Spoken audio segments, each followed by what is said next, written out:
What is up, everybody? This is Omega Belmont here with another statue and figure review. For today, I got a pretty awesome statue here from Kotobukiya. This is the Street Fighter Bishoujo Rainbow Mika, or our Mika statue from Kotobukiya. Pretty awesome figure here, but before we get to the figure, we're going to talk about the box here real quick.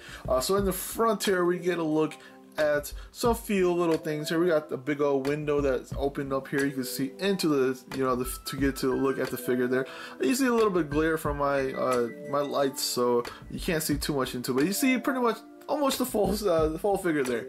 Of course, Street Fighter Bishoujo statue from Kotobukiya, Rainbow Miku, and is arranged by Shunya Yamashita. And these statues are usually roughly around 1/7 scale. They're usually about 8 to 10 inches tall, depends on how the figure is. On the side here, we get another window here, and then we also get a look at a little bit of what the artwork is based off of. So, and in the back here, we get a look at a little bit of the back of the figure, and then the front of the figure here, and then we get a look at what is available now, which is Ibuki, and if you've seen my review already, I actually have a review for that one, so if not, go ahead and check that out. On the side here is what the artwork is based off of, so or the statue is based off of what artwork, so pretty cool artwork there. Other than that, let's take a look at the figure next. Alright, so here's a look at the figure, our Mika, or Rainbow Mika. You're looking at about a little bit over 8 inches tall. It's a little bit on the short side, maybe because the way she's standing. Then you're looking at about PVC base material. Most of the Kotobukiya, most of the Japanese, figures are usually just PVC. And then you're looking at about a base price of $69, even on Big Bad Toy Store or Amazon. You're looking at about a $69 base price for this figure. So before we get to talking about the figure, like I said, we always start from the bottom going up. The base here is our acrylic base, pretty simple, just like the Ibuki one. This one is clear. The difference about this base is it's a larger, more oval shape than the Ibuki. Ibuki is more of a circular shape. This one's oval. And then there's also a circular shape under that too, where you could put the little signs or the little picture of or the logo of the figure, and of course where it says Street Fighter. So I decided to go with that as per usual. I think I've pretty much done that for almost all my figures, so, or all the Kotobukiya ones. If I could fit that into that, that's pretty much what I did. Like I said, it's a little bit weird, but I guess it goes with that. Then we go up here. You can see the boots that she has here. You see a little bit of the details here on the side of the boots here. You can see the laces that goes crisscross, crisscross, and crisscross all the way down, which is pretty cool. And then we'll go to the back here. I ain't even done a spin yet, so you do see a little bit of the yellow. Maybe that's because of just maybe it's my lights that makes it look like that. You can see maybe a little tint of yellow in the back here, but you can see that she also has both knee pads on both sides here. You can see that kind of protruding out of her boots there, which is weird. Is it part of her boots? No, you can see maybe not.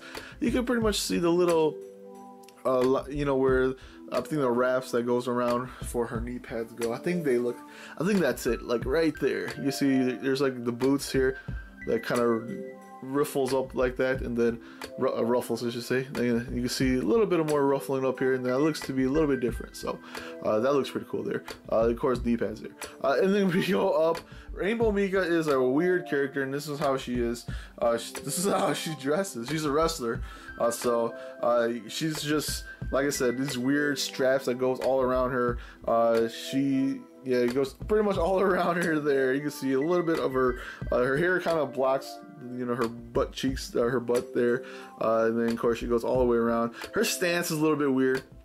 Looks like it might hurt. Her stance, I think she would have been a better look if she was doing like a really cool, just like almost like a wrestling stance, or maybe like, you know, something like Ibuki was doing where she's kind of ready to fight. This one's more like maybe she's talking to, and you can see, and we go up in the reason why, but it looks like she's just talking to somebody or trying to taunt somebody, and that's how you know, that's how she is.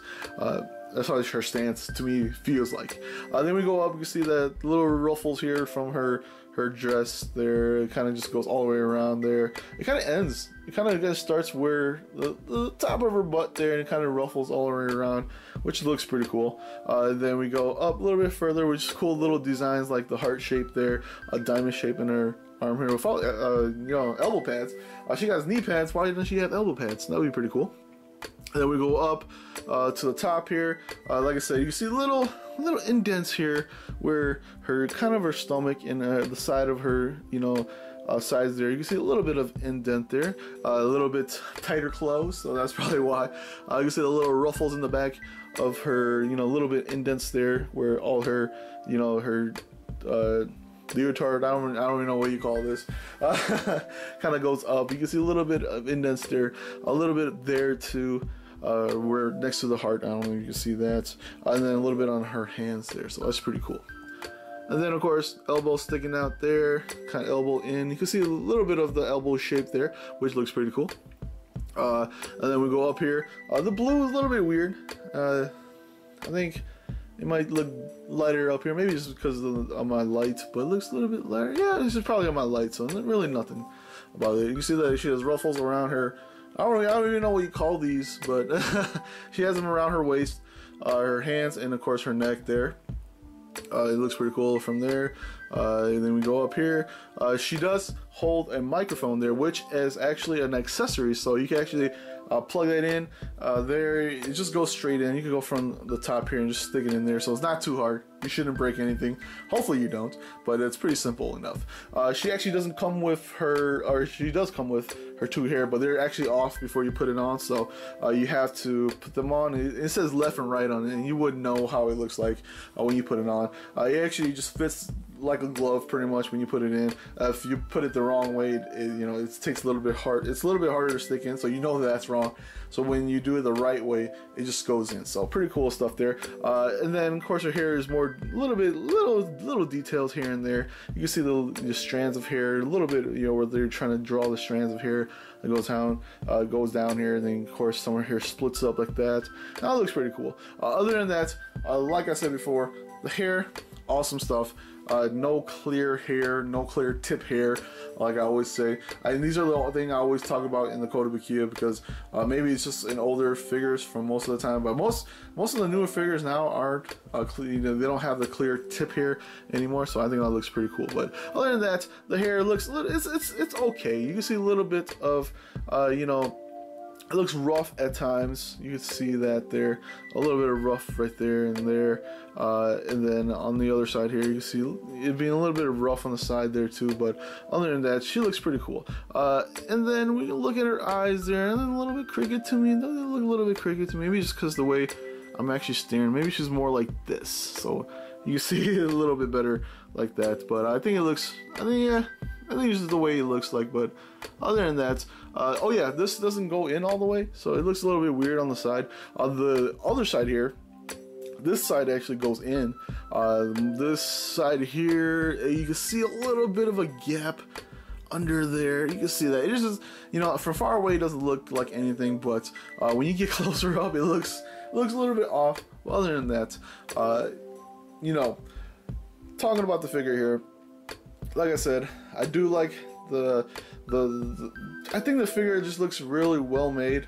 There are some problems with it. The base is a really weird oval shape base.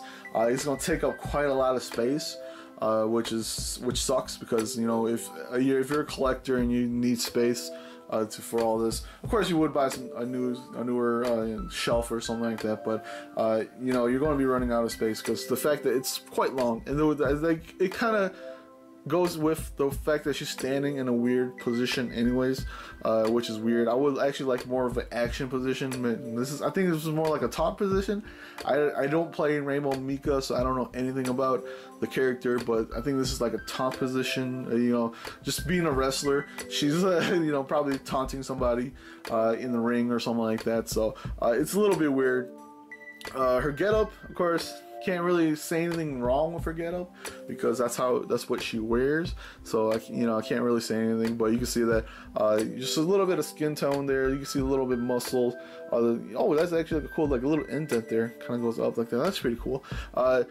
Shading, of course, there. I think Kotobukiya has been doing pretty good stuff with shading. You know, we're trying to show a little bit of the muscle, a little bit of, you know, where all the flaps and everything are. I think that looks pretty cool. Shading looks pretty cool. Other than that, the hair is a little bit rough around the edges. The hair on the top here looks fine, but the ones that you have to connect, they look a little bit rough. You know, but other than that, pretty simple figure. Nothing really too wrong to talk about. The ruffles, you know, looks pretty cool on their character. Other than that, like I said, nothing really too much. You know, it's just a plain figure. Most of the characters here are pretty much plain figures, and that's pretty much it. So, if I was to give it a point wise, I'd probably give it about a 7. I think if they gave her a better pose, I think that would have looked a little bit cooler. Looks like her back kind of hurts from doing that pose. The hair could have been done a little bit better on the side here. You know, it looks rough on the side. And other than that, you know, the base, you know, it just goes with the pose that she's in. So the base is a little bit longer, and it looks a little bit weird. You know, it's oval, and then it has a circular shape in the middle, kind of like, it looks like an eye actually when you look at it. So it looks pretty weird. But other than that, a 7 out of 10. It looks decent at most throughout the whole figure. I think you know, it's probably one on the lower end. I think I give a figure because you know, it just looks it's just rough around the edges. So anyways, hopefully you guys enjoyed the video of the review for Rainbow Mika from Kotobukiya. This is Omega Belmont. I'll see everybody next time. Peace out.